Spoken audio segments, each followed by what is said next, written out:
I thank the chairman and the ranking members for the opportunity to offer testimony today. Prior to 2009, I felt that supporting the IPCC consensus on climate change was a responsible thing to do. I bought into the argument, don't trust what one scientist says, trust what an international team of 1,000 scientists has said after years of careful deliberation. That all changed for me in November 2009 following the leaked ClimateGate emails that illustrated the sausage making and even bullying that went into building the consensus. I started speaking out, saying that scientists needed to do better at making the data and supporting information publicly available, being more transparent about how they reach conclusions, doing a better job of assessing uncertainties, and actively engaging with scientists having minority perspectives. The response of my colleagues to this is summed up by the title of a 2010 article in the Scientific American. Climate heretic Judith Curry turns on her colleagues. I came to the growing realization that I had fallen into the trap of groupthink.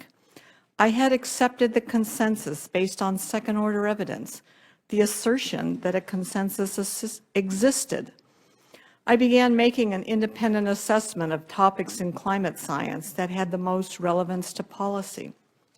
And what have I concluded from this assessment? Human-caused climate change is a theory in which the basic mechanism is well understood, but whose magnitude is highly uncertain.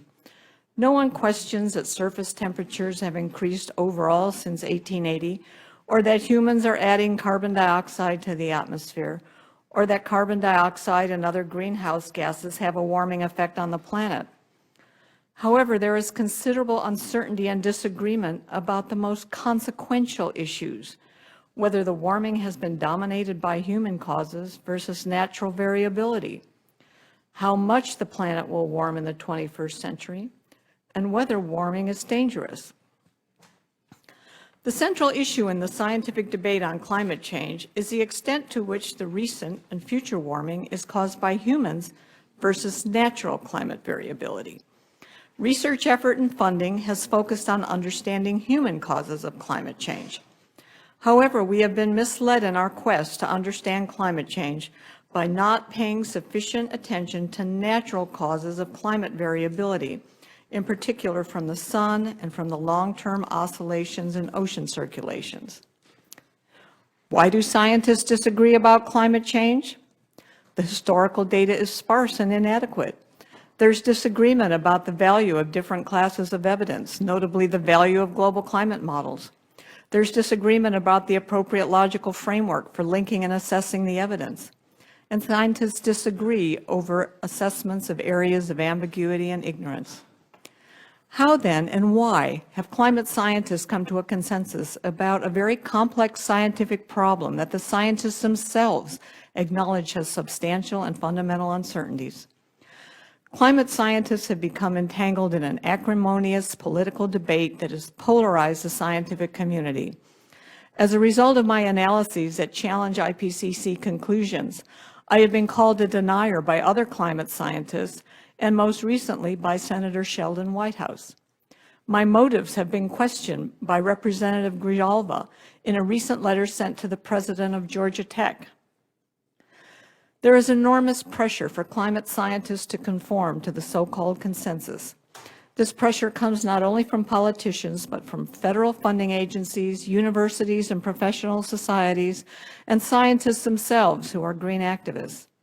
Reinforcing this consensus are strong monetary, reputational, and authority interests. In this politicized environment, advocating for carbon dioxide emissions reductions is becoming the default, expected position for climate scientists. This advocacy extends to the professional society that publish journals and organize conference. Policy advocacy, when combined with understating the uncertainties, risks destroying science's reputation for honesty and objectivity, without which scientists become regarded as merely another lobbyist group.